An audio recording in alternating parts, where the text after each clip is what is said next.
بسم اللہ الرحمن الرحیم۔ السلام علیکم۔ آج ہم بات کریں گے ہومیوپیتھک میڈیسن کنڈورینگو جو ہے یہ عام طور پہ آلات ہضم یعنی کہ معدے کے جو مسائل ہیں ان پہ زیادہ کام کرتی ہے۔ تو بس ہے کہ ذہن میں رکھ لیں کہ اگر معدے کا کینسر اگر کسی پیشنٹ کو ہے نا تو اس کے لیے سب سے پہلے، اور بھی بہت ساری میڈیسن ہیں لیکن سب سے پہلے کنڈورینگو کو آپ نظر میں رکھیں تو اس کی کیو پوٹنسی زیادہ افیکٹو ہوتی ہے کینسر میں۔ اور اس کے علاوہ چہرہ اور جلد کی ٹی بی اور منہ کے کونے پھٹے ہوئے ہوں، تو جس طرح منہ کے اگر کونے پھٹے ہوئے ہیں اس میں سلیشے بھی کام آتی ہے، تو یہ کنڈورینگو بھی کام آتی ہے۔ اور اس کے علاوہ یہ ہوتا ہے کہ اس میں اگر سخت درد کے علامات ہوں، اگر معدے میں زخم جیسے ہوتا ہے اس طرح کے اگر درد ہوں، ہونٹوں اور مغز کا کینسر ہو تو بھی کنڈورینگو یہ کام آتی ہے۔ مطلب معدے کا کینسر کے علاوہ اگر باڈی کے اندر کوئی بھی کینسر ہے اس میں کنڈورینگو کو بھی یاد رکھنا چاہیے، خاص کر کے معدہ، مغز اور ہونٹوں کے کینسر۔ تو ادروائز بھی جتنے بھی کینسر اگر کسی کی باڈی میں ڈیولپ ہو سکتے ہیں تو اس میں دیں تو یہ فائدہ کرے گی، نقصان نہیں کرے گی۔ دوسری میڈیسن ہے کونیم۔ کونیم بھی کینسر کے جو علامات ہیں ان کو ختم کرنے کے لیے بہترین ادویات میں سے ایک دوا ہے۔ تو اس کا یہ بھی ہوتا ہے نا کہ اس کا پیشنٹ جو ہے اس کو ادرنگ ہوتا ہے، نیچے سے اوپر، مطلب ہے اس کو دیکھتا ہے کہ نیچے والا ایسا نظر آتا ہے، اوپر والا بعض کا نہیں نظر آتا، یہ اوپر والا نظر آتا ہے، نیچے والا نظر نہیں آتا۔ تو سانس کی نالی جو ہے اس کا مطلب اگر کینسر ہو، سانس کی نالی اپنا فعل چھوڑ دے، چلنے پھرنے میں مشکل آئے، ٹانگوں میں لرزہ ہو اور چلتے وقت جسمانی جو سخت ہے وہ جواب دے جائے، ٹانگوں میں درد ہو، اکڑن ہو، خاص کر بوڑھے لوگوں میں اگر پیشاب کی تکالیف ہوں، حافظہ کمزور ہو تو اس کے لیے بھی یہ دعا کونیم کام آتی ہے۔ اس کے علاوہ جو لوگ مطلب بیچلر ہیں یعنی رنڈے ہیں یا بیوائیں ہیں، جن کے خاوند نہیں ہیں یا جن مردوں کی عورتیں نہیں ہیں،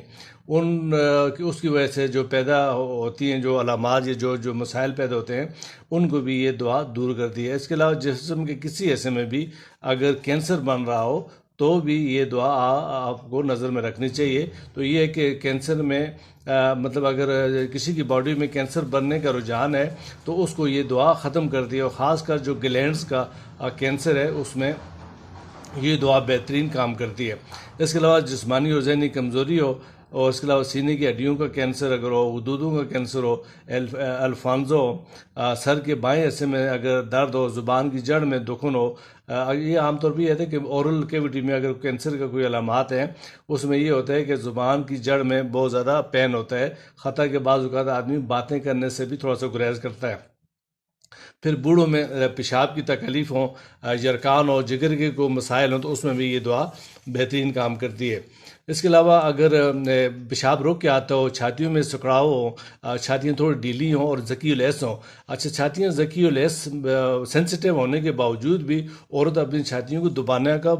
چاہتی ہے اور دبانا پسند کرتی ہے، چونکہ اس کو دبانے سے تھوڑا سا سکون ملتا ہے، حالانکہ وہ ذکی الیسی بھی ہوتی ہے۔ اچھا، مواری اس کو دیر سے آتی ہے۔ اچھا، حیض کے بعد چھاتیوں میں درد ہوتا ہے، اگر حیض مطلب جو تھوڑا بہت اس کو ہوتا ہے ہو جائے تو اس کے بعد پھر چھاتیوں میں درد ہو جاتا ہے۔ ماہواری سے قبل اس کے عورت کے جسم پہ گلابی دانے نکلتے ہیں، اور جو شرمگاہ ہے اس کے بیرونی حصے میں خارش ہوتی ہے، اور اس کے علاوہ خشک کھانسی ہوتی ہے، اور شام کو رات کو جو کھانسی زیادہ ہوتی ہے۔ کھانسی عام طور پہ نرخرے سے شروع ہوتی ہے، سینہ اور گلے میں خراش ہوتی ہے، لیٹ جانے سے یا بات چیت کرنے سے، ہنسنے سے، ایام عمل جو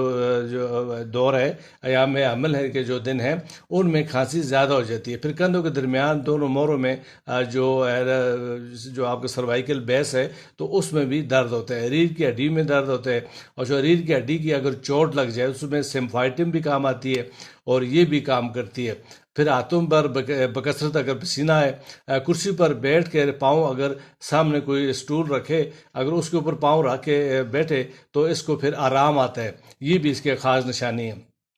پھر بغل کے جو غدود ہیں ان میں درد ہوتا ہے، بازو میں مطلب تھوڑا حس کم ہو جاتی ہے، اور چوٹ کے بعد کی سختی مطلب ہاتھ اور انگلیوں کے ناخن زرد ہو جاتے ہیں، نیند آتے ہی پسینہ شروع ہو جاتا ہے، یعنی جو ہی بندہ لیٹتا ہے نا اس کو تھوڑا سا غنودگی میں جاتا ہے تو اس کو پسینہ شروع ہو جاتا ہے۔ یہ کونیم کی کچھ خاص علامات تھیں میں نے آپ سے شیئر کی۔ میں نے پہلے بھی ذکر کیا کہ ہومیوپیتھک میڈیسن کے بارے میں اگر آپ مڈیر یا مڈیکا ایک بکس ہیں جس میں ہومیوپیتھک جو میڈیسن ہے ان کے بارے میں پوری تفصیل ہوتی ہے، تو آپ اس کو اگر دیکھیں گے تو آپ حیران ہو جائیں گے کہ ایک دعا کتنا بڑا وہ اس کا افیکٹ ہے وہ پورے باڈی کے اندر کتنے بڑے وہ مطلب ریلیف دیتی ہے، کتنے بڑے کام کرتی ہے۔ تو یہ پھر بھی میں جو میڈیسن ہے اس کی کچھ چیدہ علامات میں کوشش کرتا ہوں کہ جو انتہائی ضروری ہیں وہی آپ تک پہنچاؤں، جو غیر ضروری جن کے روزمرہ سے اتنا زیادہ نہیں ہوتا، کیونکہ کی سمٹم کو ہی دیکھ کے ہم عام طور پہ پیشنٹ کا علاج کرتے ہیں۔ تو میں کوشش یہ ہوتی ہے کہ جو کی سمٹمز ہیں میں وہی آپ تک پہنچاؤں۔ امید ہے آپ کو یہ ویڈیو پسند آئی ہوگی۔ اگر کینسر میں آپ کونیم 200 میں دیں، ہفتہ وار ایک دیں، روزانہ بھی دیں تو کوئی مسئلہ نہیں ہے، ادروائز 30 پوٹینسی میں صبح دوپہر شام دیں تو یہ زیادہ بہتر کام کرے گی۔ امید ہے آپ کو یہ ویڈیو پسند آئی ہوگی، آپ اسے لائک اور شیئر کریں گے اور دوسروں تک پہنچائیں گے۔ اگر کسی اور کو اس سے استفادہ ہوگا تو یہ آپ کے لیے اور میرے لیے سب کے لیے صدقہ جاری ہے۔ اس کے علاوہ میں چھوٹی چھوٹی ٹپس اور ریل پہ بھی آج کل تھوڑا سا اپلوڈ کرتا ہوں۔ میرا مقصد یہ ہے کہ مخلوق کے خدا کو کسی بھی طریقے سے جو آپ کے پاس علم ہے یا آپ کے جسمانی فعل سے اس کو ریلیف دینے کی کوشش کریں۔ میں ہمیشہ ہر بندے کو یہی کہتا ہوں کہ جو اللہ کے اور حقوق اللہ ہیں تو وہ آپ اور اللہ کے معاملات ہیں، اور کوشش کریں کہ حقوق العباد جتنا آپ سے ہو سکتا ہے، کیونکہ ہم بھی انسان ہیں، تو جتنا آپ سے ہو سکتا ہے تو کوشش کریں دوسروں کے لیے اس مطلب رحم رکھیں اور اچھائی پھیلانے کی کوشش کریں۔ امید ہے آپ کو یہ ویڈیو پسند آئے گی، اسے لائک اور شیئر کریں گے۔ بہت شکریہ۔